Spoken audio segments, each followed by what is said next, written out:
बाजूला ईशान्य मुंबई आहे, तिथे राम रेपाळे नावाचा एक सदगृहस्थ आहे शिंद्यांचा. राम रेपाळे हा रात्री 11 नंतर पैसे घेऊन येतो आणि त्या भागातल्या मतदारसंघात पैशाचं वाटप करून पोलीस बंदोबस्तात परत ठाण्यात जातो. राम रेपाळे नाव लक्षात ठेवा. 23 तारखेनंतर या राम रेपाळेचं काय करायचं ते मी बघणार आहे. अशी माझ्याकडे 18 पैसे वाटप करणाऱ्या लोकांचे नाव आहे. पण विनोद तावडे स्वतः पैसे वाटतात हे आश्चर्य. आमच्या बॅगा तपासतात, आमचे खिसे तपासतात, हेलिकॉप्टर विमानं तपासतात, घरामध्ये येतात, गाड्यांच्या डिक्की शंभरला उघडतात. निवडणूक आयोगानं आमच्या मागे जो ससेमिरा लावला आहे तो हा शिंदे गट, अजित पवारांचे लोक, भाजपचे हे प्रमुख नेते यांच्या मागे लावला असता तर किमान महाराष्ट्राच्या तिजोरीमध्ये 1000 कोटी रुपये त्यांना मिळाले असते.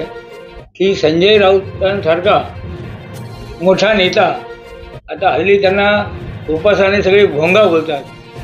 अशा माणसाने माझ्यासारख्या छोट्या शिवसैनिकांवर, कार्यकर्त्यांवर हे बोलणं त्यांना शोभत नाही. पण राऊत साहेब,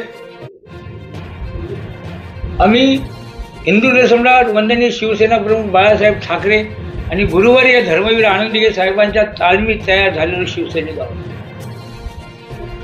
आम्ही आमच्या पक्षाचं काम करण्यासाठी रात्रंदिवस मेहनत घेतोय आणि बाळासाहेबांच्या विचाराने प्रेरित होऊन ही मंडळी काम करतायत.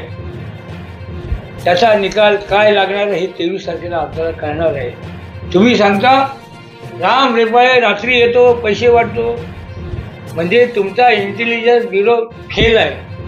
तसा तो पहिल्यापासूनच फेल होता की राम रेपाळे रात्री येत नाहीये. राम रेपाळे गेले 20 दिवस रात्र ह्या दोन्ही उमेदवार अशोक पाटील आणि सुवर्णा करंजे या दोघांना निवडून आणण्यासाठी अहोरात्र आम्ही सर्वजण मेहनत घेत आहोत. आणि 110% हे दोन्ही उमेदवार चांगल्या मताने निवडून येणार आहेत. आणि तुम्ही असे पायाखालची वाळू तुमच्या घसरलेली आहे. तुम्हाला माहीत पडलेलं आहे की तुमच्या भावाचा पराभव पक्का झालेला आहे, त्याचा टांगा पलटी होणार आहे. म्हणून असे खोटे नाटे आरोप आपण करत आहात. अहो, तुम्ही उद्धव ठाकरे साहेबांच्या शिवसेना संपवण्याचं काम, पूर्ण बाळासाहेबांनी उभे केलेली शिवसेना संपवण्याचं काम कोणी केलं असेल तर राऊत साहेब तुम्ही केलेलं आहे. समजलं की नाही? म्हणून हे सगळे चिडून शिवसैनिक कामाला लागलेले आहेत. आणि ह्या 23 तारखेला तुम्ही बोलतात ह्या नाव लक्षात ठेवा, राम रेपाळे. परत बोलतात राम रेपाळे हे नाव लक्षात ठेवा. होय राऊत साहेब, मी तो राम रेपाळे. आमचे आदरणीय एकनाथ शिंदे साहेबांच्या नेतृत्वाने काम करणारा हा शिवसैनिक हाच राम रेपाळे आहे, लक्षात ठेवा. 23 तारखेला तुम्हाला सकाळपासून ते संध्याकाळपर्यंत हे नाव आठवल्याशिवाय राहणार नाही. कारण महायुतीचं सरकार मोठ्या फरकाने ह्या महाराष्ट्रात येणार आहे. शिंदे साहेबांनी 2.5 वर्षामध्ये आदरणीय एकनाथ शिंदे साहेब, देवा भाऊ आणि अजितदादा पवार या सगळ्या मिळून 2.5 वर्षात एवढं मोठं प्रचंड काम केलं आहे की तुम्हाला 15 वर्ष तुमच्या हयात करता आलेलं नाही आहे. म्हणून एकच सांगतो की ही निवडणूक मुख्यमंत्री साहेबांच्या लाडक्या बहिणीने हातात घेतलेली निवडणूक आहे.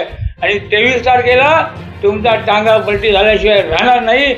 म्हणून संजय राऊत साहेब, तुम्हाला पुन्हा एकदा सांगतो, होय, मी तो राम रेपाळे, एकनाथ शिंदे साहेबांचा कट्टर कार्यकर्ता आणि वंदनीय बाळासाहेब ठाकरे आणि गुरुवर्य धर्मवीर आनंद दिघे साहेबांचा आम्ही कट्टर शिष्य. तुम्हाला सांगून ठेवतो, तुमचा परिस्थिती अशी होईल ह्या निवडणुकीमध्ये की तुमचा बोचका बांधला जाईल. राऊत साहेब, लक्षात ठेवा.